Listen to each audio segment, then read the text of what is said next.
नमस्कार मंडळी. आपल्या 8 ते 12 वर्षांच्या मुलांची उंची हवी तशी वाढतीये की नाही, ही एक अशी चिंता आहे जी अनेक पालकांना सतावते. आणि ही काळजी अगदी स्वाभाविक आहे. म्हणूनच आज आपण या चिंतेमागची कारणं कोणती आणि त्यावर अगदी सोपे उपाय काय आहेत, हे सगळं सविस्तरपणे समजून घेणार आहोत. कधीकधी मनात येतं ना, की आपलं मूल त्याच्या वयाच्या इतर मुलांच्या तुलनेत जरा उंचीने कमी वाटतंय.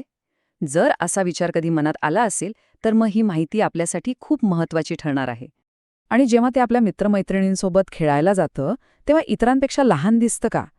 हे बघून साहजिकच मनात काळजी येते, नाही का? पण थांबा, काळजी करण्याऐवजी आपण या समस्येच्या मुळाशी जाऊया आणि त्यावरचे उपायही शोधूया. चला तर मग सुरुवात करूया मूळ प्रश्नापासून. उंची वाढायचा वेग कमी का होतो? कोणताही प्रॉब्लेम सोडवायचा असेल तर आधी तो का होतोय हे समजून घ्यायला हवं, बरोबर? उंचीच्या वाढीचा वेग कमी असण्यामागे साधारणपणे 5 मुख्य कारणं असू शकतात. सगळ्यात पहिलं आणि अगदी बेसिक कारण म्हणजे जेनेटिक्स, म्हणजेच अनुवांशिकता. जर आईवडिलांची उंची सरासरीपेक्षा कमी असेल तर त्याचा परिणाम मुलांच्या उंचीवर होऊ शकतो. पण थांबा, याचा अर्थ असा नाही की आपण काहीच करू शकत नाही. उंची ठरवणारा हा एकमेव घटक नक्कीच नाहीये. दुसरं कारण आहे आहार, म्हणजे योग्य आहार नसणं.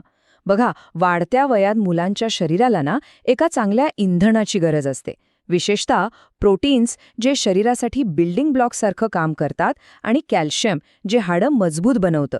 यांची जर कमतरता असेल तर वाढीचा वेग आपोआपच मंदावतो. आता तिसरं कारण हे असं आहे ना, की ज्याकडे आपलं बऱ्याचदा लक्षच जात नाही, ते म्हणजे झोप. हो, झोप. तुम्हाला आश्चर्य वाटेल, पण खरं तर मुलांच्या वाढीसाठी जे महत्त्वाचे ग्रोथ हार्मोन्स लागतात ना, ते शरीर तेव्हाच जास्त प्रमाणात बनवतं जेव्हा मुलं गाढ झोपलेली असतात. म्हणजे कमी झोप तर वाढीच्या प्रक्रियेत थेट अडथळा. चौथं कारण म्हणजे खेळण्याचा आणि व्यायामाचा अभाव. आता काय होतंय, मुलं मैदानावर कमी आणि स्क्रीनसमोर जास्त दिसतात. धावणं, बागडणं, खेळणं यांसारख्या शारीरिक हालचालींमुळे स्नायू आणि हाडं मजबूत होतात, ज्यामुळे उंची वाढायला एक नैसर्गिक चालना मिळते. आणि 5वं कारण, जे आपल्या सगळ्यांनाच माहिती आहे, junk food. Pizza, burger, chips यातून पोट तर भरतं, पण शरीराला काहीच मिळत नाही. याला रिकाम्या कॅलरीज म्हणतात. आणि जेव्हा मुले हे पदार्थ खातात, तेव्हा साहजिकच पौष्टिक जेवणासाठी त्यांच्या पोटात जागाच राहत नाही. परिणाम थेट वाढीवर. तर ही झाली 5 कारणं: जेनेटिक्स, चुकीचा आहार, कमी झोप, व्यायामाचा अभाव आणि हो, जंक फूड. आता कारणं कळली म्हणजे उपाय शोधणं सोपं झालं, नाही का? बरं, आता कारणं तर आपण बघितली, पण काळजी करायचं कारण नाही. आता आपण वळूया सर्वात महत्त्वाच्या भागाकडे, उपायांकडे. आणि सगळ्यात चांगली गोष्ट काय आहे माहितीये? हे उपाय अगदी सोपे आहेत आणि आपण ते घरच्या घरी करू शकतो. मुलांच्या योग्य वाढीसाठी हे 4 सोपे नियम लक्षात ठेवा. एक म्हणजे संतुलित आहार. दुसरं, रोज किमान 1 तास मैदानी खेळ. तिसरं, रात्री 8 ते 10 तासांची शांत झोप. आणि चौथं म्हणजे जंक फूडला सुट्टी. आणि या सगळ्यामध्ये एक गोष्ट सगळ्यात महत्त्वाची आहे, ती म्हणजे सातत्य. हे रोजच्या रोज व्हायला हवं.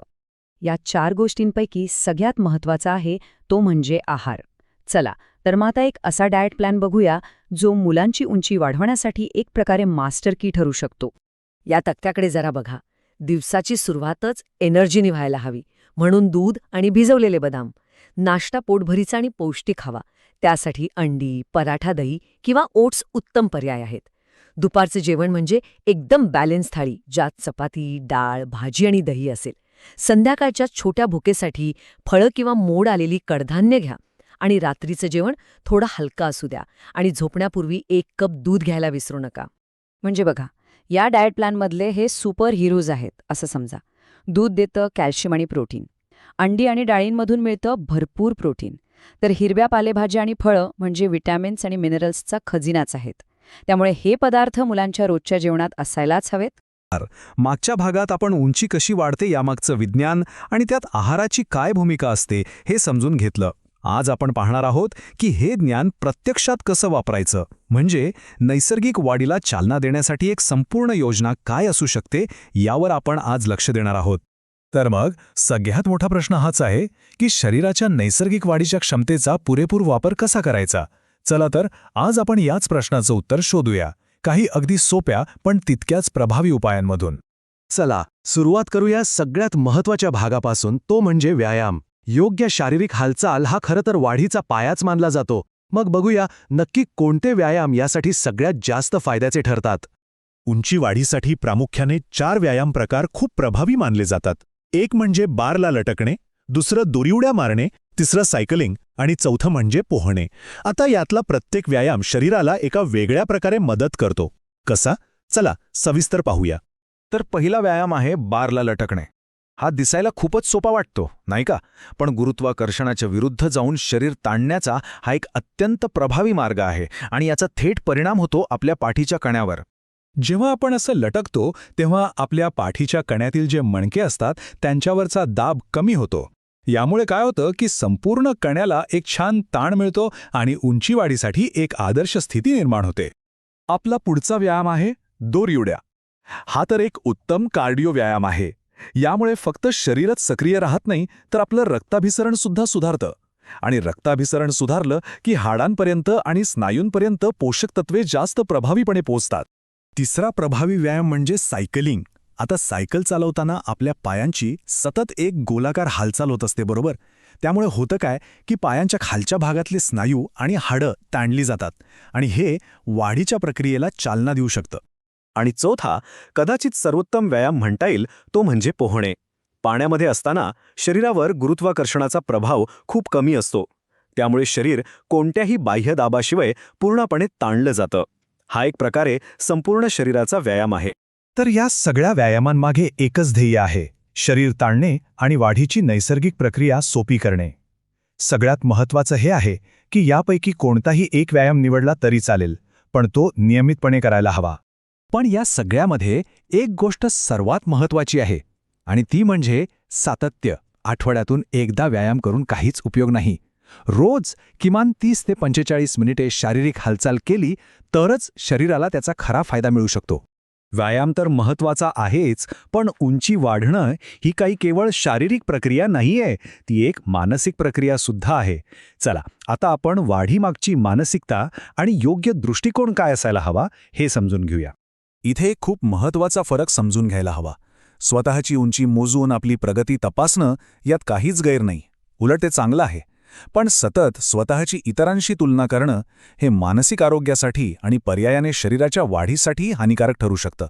हे एक वाक्य कायम लक्षात ठेवायला हवं. प्रत्येक मुलाची वाढ वेगळी असते.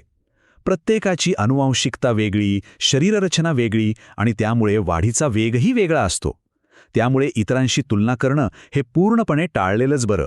आता इथे बघा, एक गोष्ट अगदी स्पष्ट होते. मुलांची आणि मुलींची सरासरी उंची प्रत्येक वयात वेगवेगळी असते. याचा अर्थ काय? तर वाढीचा वेग फक्त प्रत्येक व्यक्तीनुसारच नाही, तर लिंगानुसारही बदलतो. चला आता व्यायामासोबतच काही इतर महत्त्वाच्या गोष्टींकडे लक्ष देऊया. या अशा काही सवयी आहेत ज्या थेट वाढीला मदत करतात आणि शरीरासाठी एक पोषक वातावरण तयार करतात. इथे 3 अत्यंत महत्त्वाचे सल्ले आहेत. पहिलं, तणाव टाळा, कारण तणावामुळे वाढीसाठी आवश्यक असणारे हार्मोन्स दाबले जातात. दुसरं म्हणजे खाण्यासाठी जबरदस्ती करू नका. यामुळे अन्नाबद्दल एक प्रकारची नकारात्मक भावना निर्माण होऊ शकते. आणि तिसरं आणि सगळ्यात महत्त्वाचं, पुरेशी झोप घ्या. हे लक्षात ठेवा की शरीराची सर्वाधिक वाढ आणि दुरुस्ती ही शांत झोपेतच होत असते, कारण तेव्हाच ग्रोथ हार्मोन्स जास्त सक्रिय असतात. आणि हो, हा एक सर्वात महत्त्वाचा सल्ला आहे.